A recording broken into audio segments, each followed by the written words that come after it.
Bonjour à tous, c'est Marc, j'espère que vous allez bien. Je voudrais vous rappeler l'importance d'être dans la confiance et dans la foi, plutôt que de dériver dans des émotions fortes comme le stress, le peur, la colère, l'anxiété, bien que cela soit totalement légitime dans un contexte comme celui que nous vivons. Pour en parler, je vous amène à la pagode de Wat Damnak. On se retrouve là-bas et c'est tout de suite.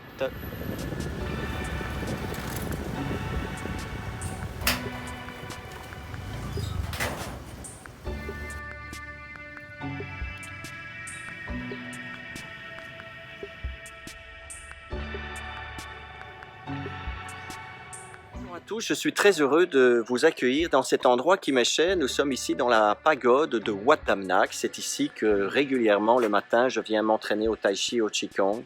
C'est un endroit qui m'est cher parce que il y a des arbres ici qui sont absolument magnifiques. Voilà, on sent qu'il y a une énergie avec ces arbres. Ce sont des êtres méditants. Pour faire un cycle de respiration, un arbre, eh bien c'est le rythme des saisons. Voilà, au moment du printemps, effectivement, il se nourrit d'énergie de la terre, il s'expand, et dans l'été, dans la période de l'été, il rayonne dans toute sa splendeur.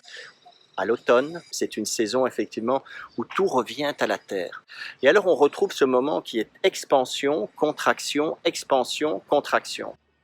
En respirant, nous modélisons les mouvements de la nature, le mouvement et le rythme des saisons. C'est un moment effectivement que j'associe tout à fait aux phases de la respiration chez l'être humain. En fin de compte, quand nous respirons, nous sommes aussi dans cette phase d'expansion, contraction. La pratique de la méditation, c'est de s'asseoir et de prendre davantage conscience de ce mouvement qui est un mouvement naturel de la vie. Nous sommes des êtres respirants. Avons-nous seulement conscience de l'être respirant que nous sommes ? Et pour ce faire, pour découvrir l'être respirant que nous sommes, c'est toujours là l'invitation à s'asseoir et à observer la respiration. Voilà, donc il est important de comprendre le flot naturel de la vie, qui est un mouvement d'expansion et de contraction. Pourquoi est-ce que je parle de ça? Parce que dans le contexte actuel, nous avons une propagande médiatique qui nous amène à ressentir énormément d'émotions, soit de la peur, de l'anxiété, de la colère. Tout ça, c'est de l'énergie.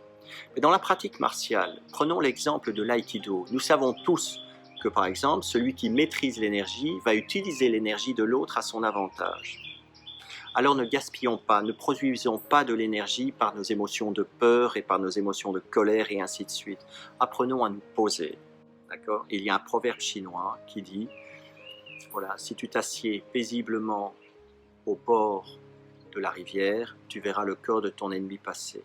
Il n'y a pas d'ennemi, bien entendu, mais être silencieux, immobile, aligné au bord de la rivière et permettre à ce qui est d'être, permettre à ce qui est sombre et obscur d'être mis en lumière. Voilà, voir ainsi les choses se transformer. Voilà, l'importance de méditer, c'est parce que tout changement commence en soi-même. Alors commençons déjà à faire la paix en nous. Je ne vais pas pouvoir la faire plus longue parce que vous ne l'entendez peut-être pas, mais il y a un gros orage qui se prépare. Voilà, donc il y a de l'eau qui arrive, il y a une forte pluie qui vient. C'est une bénédiction ici à Siem Reap, nous sommes tous contents de cela. Je vous souhaite une belle journée.